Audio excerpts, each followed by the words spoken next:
Bonjour à tous! Le sujet du jour est les 7 plus grosses arnaques de l'histoire. On commence avec Charles Ponzi qui, en 1903, arrive aux États-Unis après avoir quitté l'Italie, son pays d'origine, car il était connu pour avoir commis plusieurs méfaits là-bas. Une fois arrivé aux États-Unis, il continuera quand même ses arnaques et mettra en place la plus grosse arnaque de son siècle, la fameuse pyramide de Ponzi. Ce système permet de rembourser les anciens investisseurs avec l'argent des nouveaux. Mais comme vous vous en doutez, l'argent investi ne génère aucun bénéfice. Et aussitôt qu'il n'y a plus d'investisseurs, tout le système s'écroule. Au final, Charles Ponzi aura arnaqué plus de 40 000 personnes et détourné plus de 15 millions de dollars. Le pire dans tout ça, c'est que l'histoire se répète et environ 90 ans plus tard, Bernard Madoff a réussi à voler pas moins de 50 milliards de dollars en utilisant la fameuse pyramide de Ponzi. Le suivant est Jean-Claude Roman qui a fait croire à tout son entourage, sa famille, ses amis, qu'il était médecin. Et qu'en tant que médecin, il avait accès à des placements en Suisse ou à un investissement pour la vente de médicaments afin de lutter contre le cancer. Ayant toute confiance en lui, son entourage décide de lui donner de l'argent afin qu'il puisse l'investir. La supercherie dura 18 ans, mais au bout d'un moment, le beau-père de Jean-Claude Roman décida qu'il était temps que celui-ci lui rembourse. À ce moment-là, une tragédie arrive dont seul Jean-Claude est le témoin. Son beau-père perdra la vie dans un accident d'escalier. Plus tard, la justice s'en tiendra à la thèse de l'accident. En plus d'être atroce, la suite de l'histoire n'est pas en lien avec le sujet, je vais donc en rester là. On continue avec Otto White qui, jusqu'en 1912, était clown pour gagner sa vie. La même année, l'Albanie déclare son indépendance et demande au neveu du sultan de devenir son roi. C'est à ce moment-là que la supercherie d'Otto prend place. En effet, observant une ressemblance physique avec le neveu du sultan, il décide de prendre sa place. Il s'achète donc un costume et une fausse moustache et décide de se faire passer pour le neveu du sultan. Il envoie donc un télégramme aux autorités albanaises.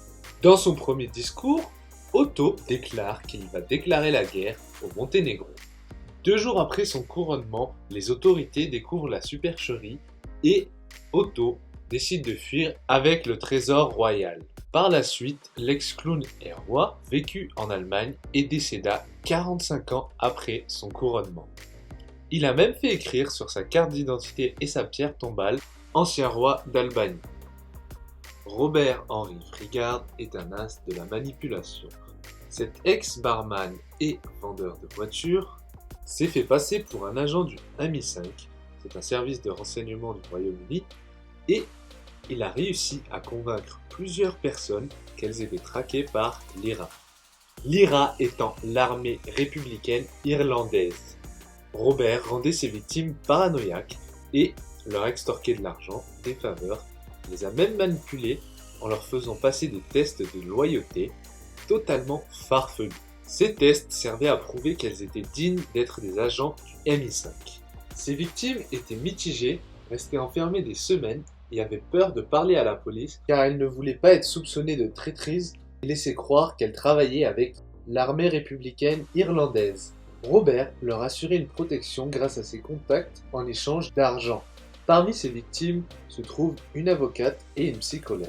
Au total, le montant de ces arnaques est estimé à environ 2 300 000 francs suisses. On continue avec le bulgare et Spotify. En effet, un hacker bulgare a créé 2 playlists sur la plateforme Spotify, dans laquelle il a chargé 476 morceaux de plus de 40 secondes. Ayant lui-même composé ces morceaux et créé 1200 faux comptes, il a fait lire en boucle les playlists avec ces faux comptes. Au total, il y avait 2000 comptes qui lisaient ces playlists en boucle et cette petite arnaque lui a fait gagner pas moins d'1 million de dollars grâce à ce petit système ingénieux. Le plus hilarant d'entre tous, cette histoire se passe au Brésil dans les années 60. Leonora da Silva, une voyante réputée, vend à sa clientèle des appartements clés en main. Attention, ces appartements sont pour le paradis. Étant au courant du subterfuge, sa femme de ménage décide de la dénoncer aux autorités.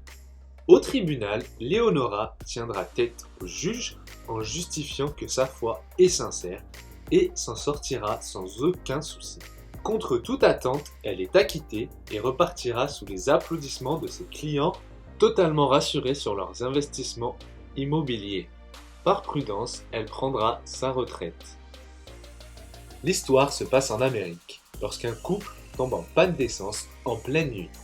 Un SDF vient leur offrir son aide, à la suite de quoi le couple décide de mettre en place une cagnotte afin de récompenser la générosité du SDF. À ce titre, ils arrivent à récolter 400 000 $ et le couple donne des nouvelles fréquemment du SDF.